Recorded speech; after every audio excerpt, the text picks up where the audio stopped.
a distance of 480 kilometer at a uniform speed if the speed had been 8 kilometer per hour less. यहाँ पर देखो kilometre per our के बारे में बात की जा रही है.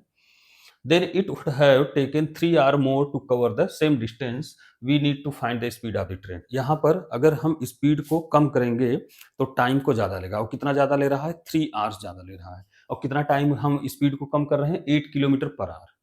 8 किलोमीटर पर आवर कम करने से उसका जो टाइम टेकन है वो 3 आवर बढ़ जा रहा है. ओके, तो हमसे ये पूछा जा रहा है कि उस ट्रेन की जो है स्पीड क्या होगी. Find the speed of the train. This one is asking. Okay, चलिए हम डिस्कस करते हैं.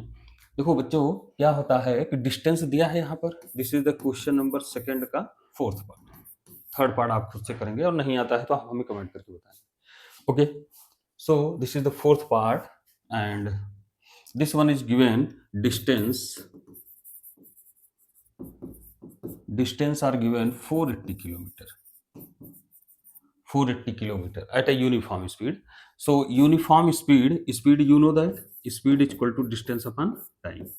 जब वह यूनिफॉर्म स्पीड से ट्रेन चलेगा तो टी टाइम में D distance means 480 kilometre distance cover करेगा, है ना. तो s equal to 480 upon T. Okay, जब यूनिफॉर्म स्पीड से ट्रेन चलेगा तो टी टाइम में 480 किलोमीटर डिस्टेंस ट्रेवल करेगा. ओके, सो टी को इस साइड ट्रांसफर करेंगे तो T equal to 480 upon S. This is the equation number 1. Okay, हमने टी को इस साइड ट्रांसफर किया, एस को यहां लेकर गए क्योंकि एस स्पीड फाइंड आउट करना है तो टी को खत्म करना होगा. तो हम स्पीड के फॉर्म में इक्वेशन को बनाएंगे, जनरेट करेंगे. ओके, चलिए नेक्स्ट है स्टेटमेंट दिया है कि if the speed had been 8 kilometre per hour less. Okay, speed को हम क्या करेंगे? लेस. तो स्पीड s माइनस 8, देखो 8 यहां पर सब्ट्रैक्ट किए तो डिस्टेंस वही ट्रेवल करना है लेकिन टाइम इंक्रीज करेगा. टाइम पहले t ले रहा था, अब कितना लेगा? 3 hour more. Okay, so this t plus 3 transfer this side.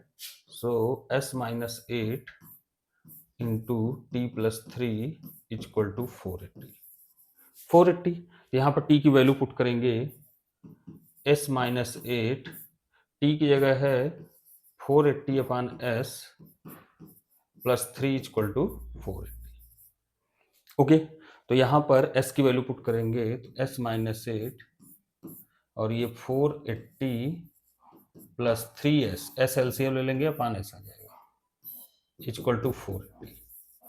Okay, s देखो यहाँ मल्टीप्लाई का साइन है तो s ट्रांसफर इस साइड हो जाएगा. तो यहाँ जाएगा s माइनस 8 और यहाँ हो जाएगा 480 plus 3s equal to 480s. ये s इस साइड ट्रांसफर होगा तो 480s हो जाएगा. अभी s माइनस 8 को 480 प्लस 3s से मल्टीप्लाई करेंगे, एक इक्वेशन क्रिएट होगा, जनरेट होगा और फिर उसको सॉल्व करेंगे तो s की वैल्यू पता हो जाएगी. करते हैं हम. देखो s को उठाएंगे, इन दोनों टर्म्स में मल्टीप्लाई करेंगे तो 480 into S 480s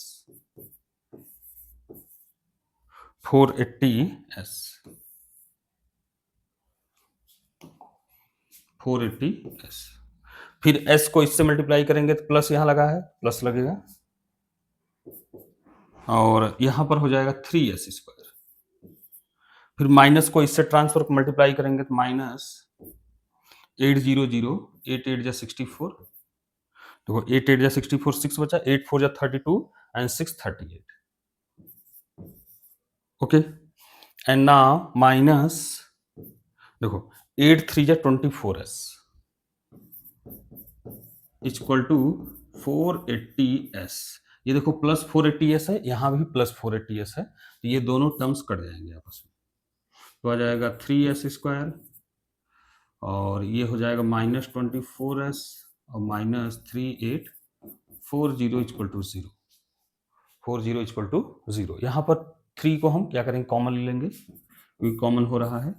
S square 3 8 जा 24s मीन्स 8s और 3 1 जा 3 3 2 जा 6 3 8 जा 24 एंड 0 इक्वल टू 0. ये 3 को उस साइड ट्रांसफर करेंगे तो S square minus 8s minus 1280 equal to 0. अब 1280 का ऐसा फैक्टर करो जो माइनस करने पर 8 आए. ओके, 1280 का ऐसा फैक्टर करो जो माइनस करने पर 8 आए. ओके, सो 1280 यहां से हम फैक्टराइजेशन करेंगे। 2 6 जा 2 4 जा 2 3 जा 2 2 जा 2 16 जा 2 8 जा 2 4 जा। इसको आसानी से कर लेंगे।